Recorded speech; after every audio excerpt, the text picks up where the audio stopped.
Next point, coherent sources of light. So two sources which emit waves of same frequency having a constant phase difference independent of time are called coherent sources. At any given point in space, at every instant of time, there are light waves from multiple sources overlapping one another. There must be interfering, and we should be able to see interference all around us at all time. However, we see no interference pattern. This is because different sources emit waves of different frequencies, and even if they emit waves of same frequency, they are not in phase. Thus, the interference pattern changes every instant of time, and no pattern is sustained over a significant length of time for us to see.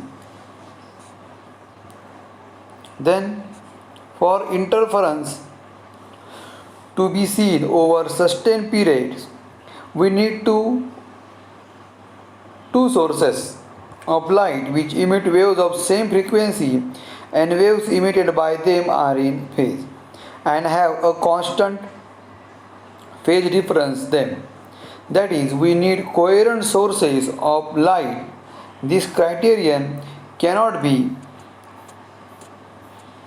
satisfied by two independent primary sources as they emit waves independently, and there need not be a constant phase difference relation between them.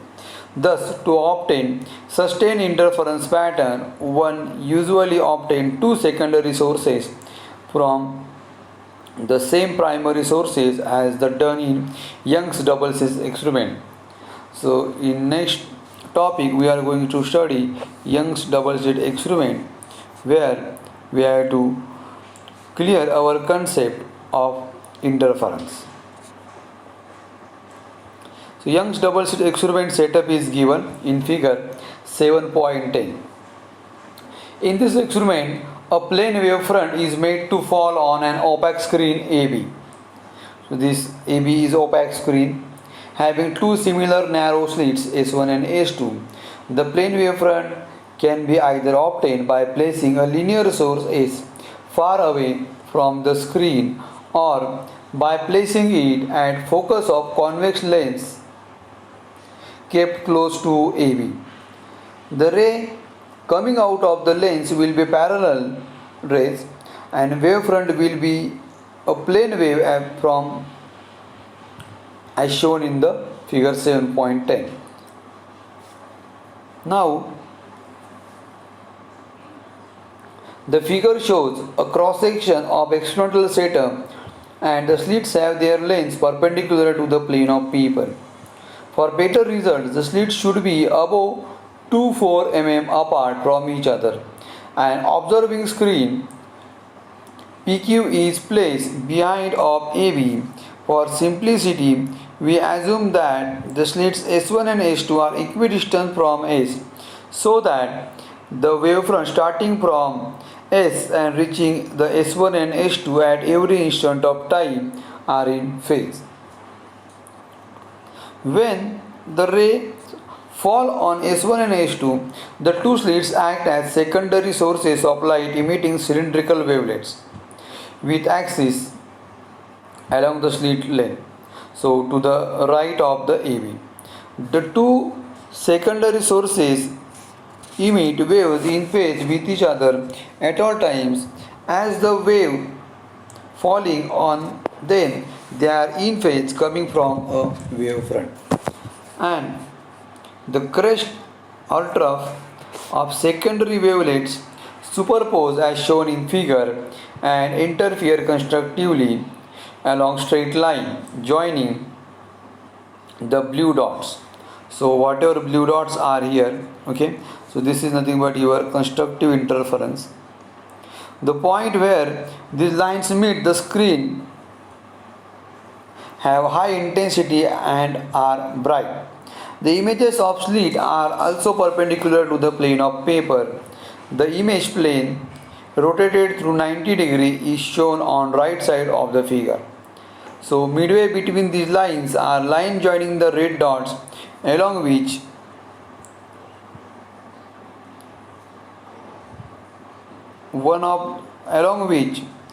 the crest of one wave coincides with the trough to other causing zero intensity and producing dark images of the slits on the screen PQ.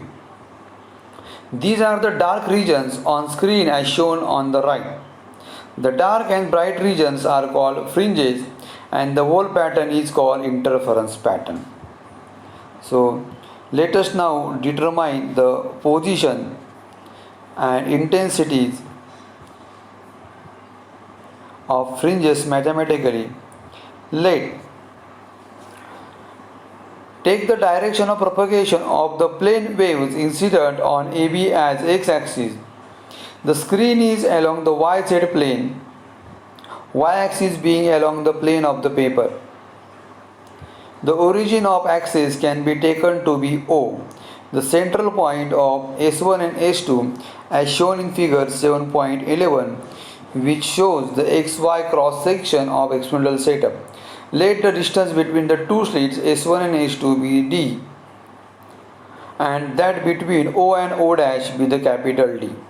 So for better results, D should be about a meter for the slit separation in mentioned above. So point O dash on the screen is equidistant from S1 and S2. Thus, the distance travelled by the wavelet starting from S1 and S2 reach O dash will be equal. The two waves will be in phase at O dash, resulting in constructive interference. Thus, there will a bright spot at O dash and bright fringe at the center of screen, that is O dash, perpendicular to the plane of the paper as shown in the figure 7.10. Now let us determine the position of other bright fringe on the screen.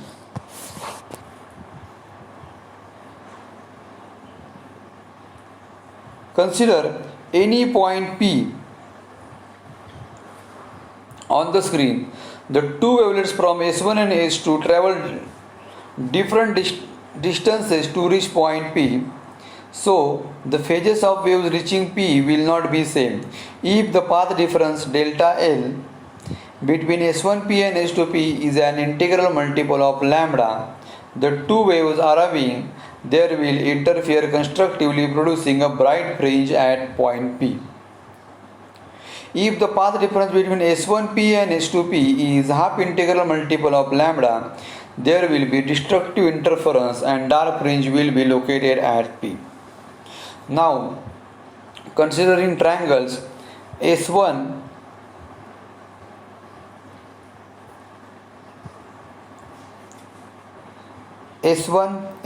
dash P and S2 dash and P. So we can write this equation as, okay, so by using this derivation we will see that we can write S2P square minus S1P square. So S2P is nothing but what? D plus Y plus D by 2 bracket square and minus S1P, that is Y minus D by 2 plus D whole bracket square. If you expand this bracket, you will get its value, which is equal to 2YD. Now S2P minus S1P, which is equal to delta L, so 2YD upon S2P plus S1P. So for D upon D, that is small d upon capital D, is less than 1, that is capital D is very greater than 1. So we can write S2P plus S1P is equal to 2D, which giving delta L is equal to 2YD upon 2D, where 2 will cancel out, which is equal to YD. Thus, condition for constructive interference at P can be written as delta L is equal to Yn D upon capital D, which is equal to n lambda. So Yn being the position of n bright fringe. So n equal to 0 plus minus 1 plus minus 2, and it is given by yn is equal to n lambda d upon small d.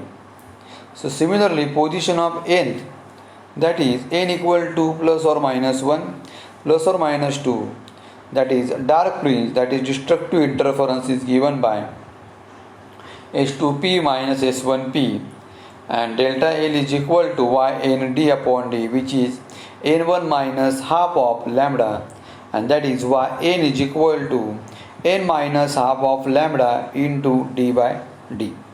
So that is your required equation.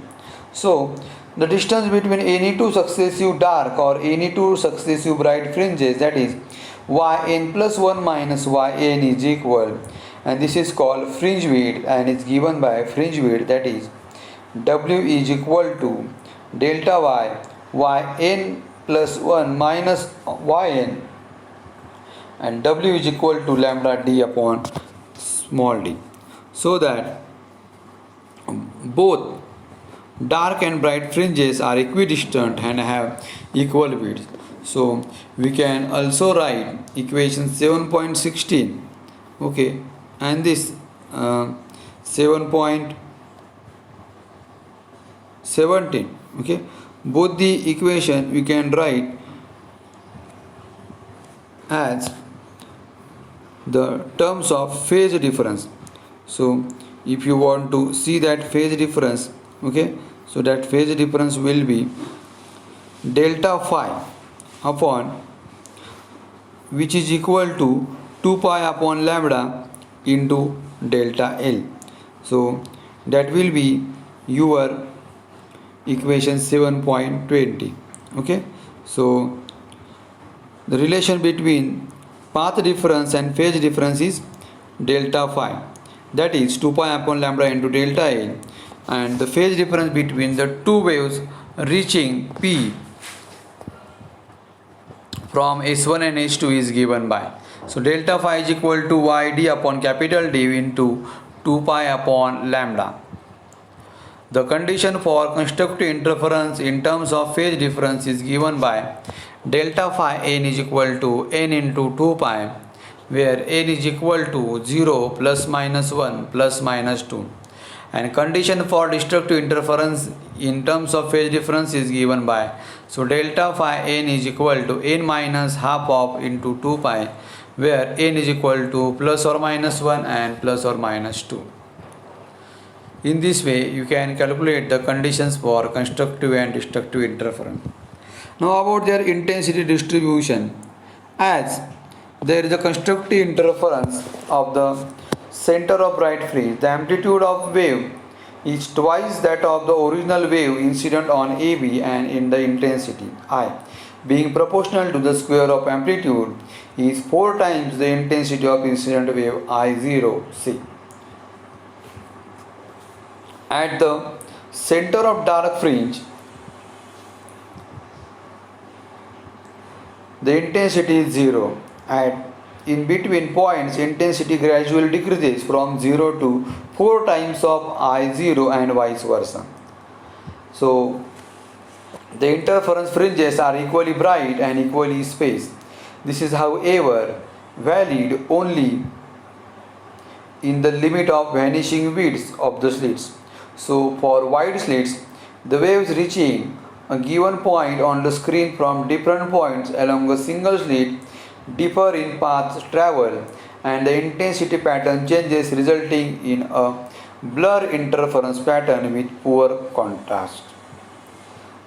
Then we can calculate the intensity at a point P on the screen where the phase difference between the two waves is phi as follows. Now we can write the equation of the two waves coming from S1 and S2 at the point P on the screen. So E1 equal to E0 sin omega t, and E2 is equal to E0 sin of omega t plus phi. So intensity I0, that is incident intensity, is proportional to the square of amplitude, as already we have seen. The resultant electric field at P will be given by E equal to E0 sin of omega t plus E0 sin omega t plus phi, which is equal to 2E0 cos of phi by 2, and amplitude of wave is 2E0 phi by 2 of cos term. So intensity at P will be proportional to the 2E0 cos phi by 2 bracket square. It will be equal to 4 times of I0 cos square phi by 2. Now consider the case where amplitudes of wave coming from the two slits are different, that is E10 and E20. Say in this case the intensities of bright and dark bands will be different from what is discussed above. At the center of bright fringes, the amplitude will be E10 plus E20, hence the intensity will be proportional to the E10 plus E20 mod square. While at the center of the dark fringes, the intensities will not be 0 but will be proportional to the E10 minus E20 mod square. And then condition for obtaining well-defined steady interference pattern. The following conditions have to be satisfied for the interference pattern to be steady and clearly visible. So some of these have already been mentioned above. However, we list them all for completeness. So we will see one by one its condition with its explanation. The two sources of light should be coherent. Coherent means what? Same time, same frequency. That is nothing but a coherent. So this is the essential condition for getting sustained interference pattern. As we have seen, the waves emitted by two coherent sources are always in phase or have a constant phase difference between them at all times.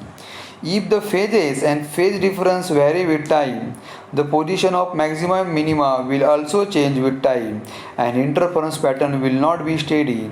So for this reason it is preferred that two secondary sources used in interference experimentally are derived from single source. Okay, and that already we have seen in figure 7.10. Now second condition, the two sources of light must be monochromatic, having single color, that is monochromatic. As can be seen from the conditions for bright and dark fringes, the position of these fringes as well as the width of fringes and depend on wavelength of light. So the fringes of different colors are not coincident. The resultant pattern contains color overlapping bands. In fact, original Young's experiment was with pinholes, that is not slits, and for sunlight producing color interference pattern with central point as white. Third one, the two interfering waves must have same amplitude. Only if the amplitudes are equal, intensity of dark fringes is 0, that is destructive interference, and the contrast between the bright and dark fringes will be maximum. Then the separation between the two slits must be small in comparison to the distance between the plane containing the slits and observing screen. So this is the necessary, as only in this case the width of fringes will be sufficiently large to be measurable and the fringes are all separated and can be clearly seen. So two slits should be narrow. If slits are broad, the distances from the different points along the slit to a given point on the screen are significantly different, and therefore the waves coming through the same slit will interfere among themselves, causing blurring of the interference pattern. And next one, that is last one, the two waves should be in the same state of polarization. This is necessary only if polarized light is used for experiment. So the explanation of this condition is beyond the scope of this book. So you can see that terms in another books also, which you know about that, and that is Concepts of Physics by H.C. Verma. You can see there also. Thank you.